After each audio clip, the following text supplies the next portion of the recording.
안녕하십니까. 네, 안녕하세요. 네, 지난주에서 저희가 경제통 33화. 네.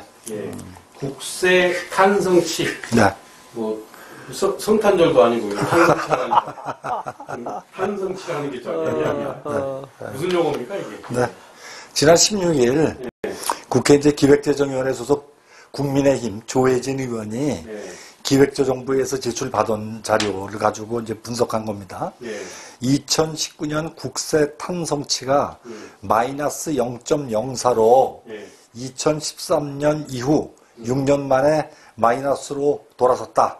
이런 이제 발표를 했어요. 그래서 오늘은 국세 탄성치가 뭔지 어떤 의미를 갖는 것인지 이런 거에 대해서 알아보는 시간을 좀 갖도록 하겠습니다. 대표님, 국세 탄성치 발음도 좀 애매합니다. 예, 저에게는 엄청 생소한 용어인데 이제 어떤 용어이고 또 어떻게 사용되는지 얘기를 좀 해주십시오. 그 탄성이라는 말이 조금 생소해서 그런데 그렇죠. 치는 가치, 그 숫자를 얘기하는 거고, 치는 숫자. 그러니까 뭐 가치, 가치. 무슨 뭐 치라는 거고.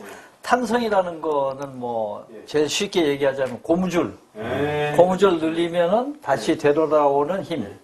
또는 뭐 공을 떨어뜨리면 얼마나 튀어오르는가. 이런 걸 탄성이라고 하죠. 그렇죠. 경제학에서 탄성치 또는 탄력성이라는 단어가 나오는데 이거 고무줄 늘린다는 뜻으로 영어는 elasticity. 이 용어는 알겠네요. elasticity. 고무줄 늘렸다 뺐다. 그런 얘기입니다.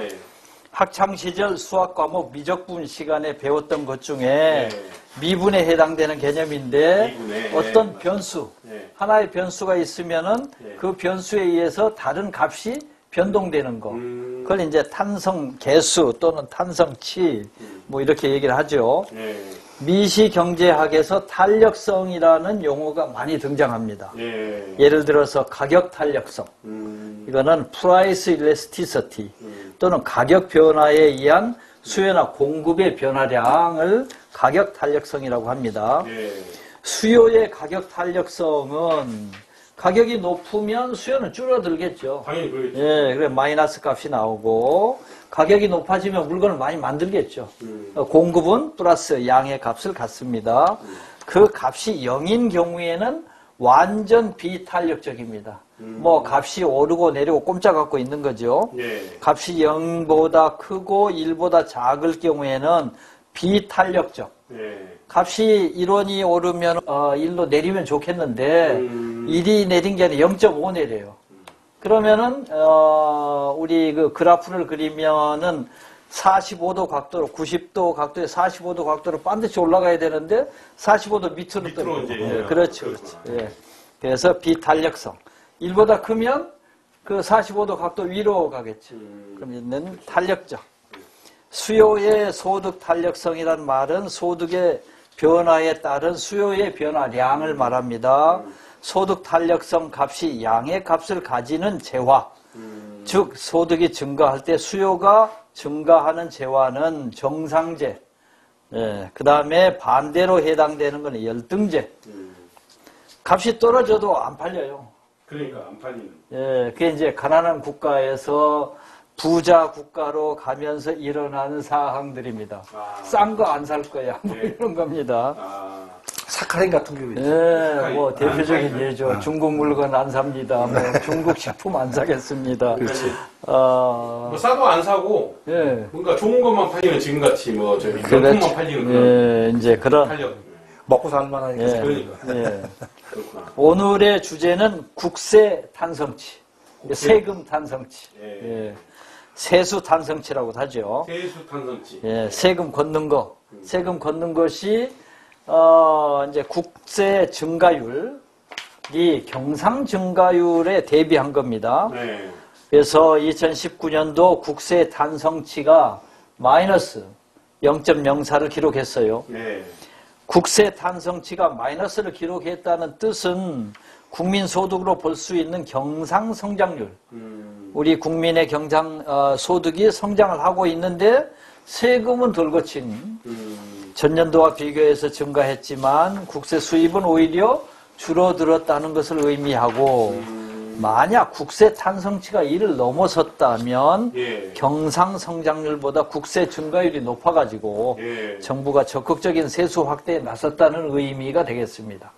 야, 그런 뜻이 국세 탄성치 추이가 어땠는지. 네. 그리고 이게 이제 마이너스가 됐다 했잖아요. 네. 0.4%, 0.04%. 네. 예. 근데 그게 뭐 어떤 의미를 갖는 건가요? 네.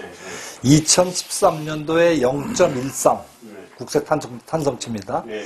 2014년도에 0.43, 예. 15년도에 0.99, 2016년도에 2.27, 2017년도에 1.73, 예. 2018년도에 3.12까지 왔다가 2019년도에 마이너스 0.04 이렇게 됐어요. 2020년도에? 네, 아니 2019년, 2020년도 아직 작년. 지나지 않았으니까. 예, 금년 그러니까 말 이제 내년에 발표하겠죠. 2013년도에 마이너스 0.13이었는데 한 번 마이너스가 있었네요. 2013년도 2013년에. 네, 예. 그때 마이너스가 있었는데 그때부터 그 재작년까지 2018년까지 5년 동안 플러스가 됐었고 6년 만에 이제 마이너스로 전환된 거죠. 이제 그때하고 2013년도하고 19년도는 네. 차이가 있겠죠. 19년도는 코로나 때문에 그런 건가요? 아닙니다. 이거 코로나는 아직 그때 영향이 없었죠. 예, 그러니까 2019년도 얘기입니다. 아, 19년도. 작년 얘기니까. 네. 작년도 이제 경상 성장률이 1.1%였어요. 성장률이 옛날 7% 8% 하던 시절하고는 참 정말 이것도 격세지감이구만. 근데 국세는 오히려 줄어들었어요. 마이너스 0.04. 그러니까 국세 탄정치가 마이너스 0.04가 된 거죠. 그러니까 이제 숫자로 보자면 작년도 국세 수입이 293조 5천억입니다. 근데 이거 전년, 그러니까 2018년도에는 네. 2018년도에 비해서 1,000억 정도 줄어들었어요. 아, 국세 수입이? 네. 그러니까 줄어들었기 때문에 마이너스가 이제 네, 현상이 나타난 거죠. 2018년도에 엄청난 우리가 세수 호황을 아까 저 문재인 정부가 제 운이 좋다고 그랬었나? 네, 우리 네. 10년 동안 최고 수준의 국세 탄정치 3.12를 기록했어요. 아, 이거는 그러면 어마어마한 숫자네요. 어마어마한 숫자인 게 이게 성장률의 3배가 넘는 국세가 들킨 거죠. 받은 것. 그 숫자로 보자면 2016년도에 242조 6천억, 2017년도에 265조 4천억, 2018년도에 무려 293조 6천억으로 네. 전년 대비 10.6%나 늘어났어요. 2017년도 대비. 대단하다. 이거는 어마어마하게 늘어난 겁니다. 그렇죠, 맞아요. 이런 이제 세수 호황은 근데 전 이게 이제 어떤 거라고 보냐면 2015년도에 국세청이 차세대 국세행정 시스템이라는 걸 가동을 했어요. 예. 그래서 이게 이제 옛날에 쓰던 구닥다리 시스템을 버리고 예. 요 이제 새로운 시스템으로 리뉴얼을 했거든요. 네. 그러면서 국세청이 맨날 말로만 많이 있었어요. 네. PCI 시스템이 이게 가동되고 있다고 그랬는데 그때는 거짓말이었어요. 네. 구닥다리 시스템에서는 PCI 시스템이 가동이 될 수가 없었어요. 네. 근데 이제 차세대 국세행정 시스템이 되고 나니까 네. PCI 시스템이 가동되면서 세수가 막 그냥 숨어있던 세원들을 막 걷어들이면서 세금이 늘어난 거거든요. 예. 이 PCI 시스템이라는 게 뭐냐면 재산, 프로퍼티, 소비, 컨섬션, 소득, 인컴 이 세 가지를 사람별로 비교하는 겁니다. 아. 그러니까 이 사람이 소득이 얼마인데 국세청이 신고한 소득이 얼마인데 100만 원 신고해놓고 1000만 원을 써? 또는 100만 원 버는 사람이 재산이 10억이나 돼? 뭐야 이게? 그러고 이제 뭐 증여세 조사하고 이렇게 파고 들어가다 보면 그동안에 숨어있던 세원들이 양성화가 되면서 결정적으로 그게 이제 그 2015년도에 가동이 시작하고 2018년도에 국세 탄성치가 3.12로 기록했다는 건 2015년도 가동 시작하고 조금 시간이 가야죠. 그래서 그때부터 늘어난 거라고 저는 그 영향이라고 봅니다. 자, 그렇다고 치면 네. 조민용 대표님 국세 탄성치가 이제 그때 뭐 이제 3P라고 했나요? PCI 시스템? PCI. 네. PCI 시스템 세 가지 요소가 이제 늘어나서 그랬는데 그러면 지금 이제 2022년도라고 해야 되죠? 그러면 국세 탄성치가 2021년도죠? 2021년도 네, 내년. 1년도 탄성치는 코로나 때문에 훨씬 더 줄어들까요? 아니면 늘어날까요? 이게? 그건 이제 경상 성장률하고 비교를 해야 되겠지만, 네. 금년도 세수, 2020년 금년도 세수도 줄어들 걸로 예상되고 있습니다. 네. 아직 연말이 안 됐으니까 이제 모르겠고 내년 계산을 해봐야 되겠죠. 네. 금년도 국세 탄성치도 마이너스를 기록할 거라고 전망이 됩니다. 그렇죠. 마이너스 되겠죠. 그 이제 경기는 부진하고 코로나 사태까지 겹치고 그래서 전년 대비 금년도 국세 수입이 네. 10조 원 이상 큰 폭으로 줄어들 것으로 예상하고 있고 10조 이상 줄어든다고요? 그러니까 2019년도에 거둔 게 293조 6천억이라고 아까 그랬단 말이죠. 10조 이러면 280조 정도로 내려갈 거다. 그런 얘기예요. 2년 연속 마이너스가 되겠습니다. 네.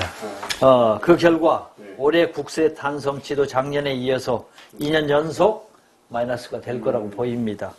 정부는 내년도 경제 성장률을 4.8%를 전망하고 있는데 경제 성장률이 왜 이렇게 높아 이렇게 얘기할 수도 있는데 워낙 바닥을 때렸기 때문에 이걸 올해요? 예, 뭐 조금만 꿈틀거려도 이제 기동력이 생기겠죠. 네. 그래서 내년도 국세 수입을 282조 8천억으로 보고 네.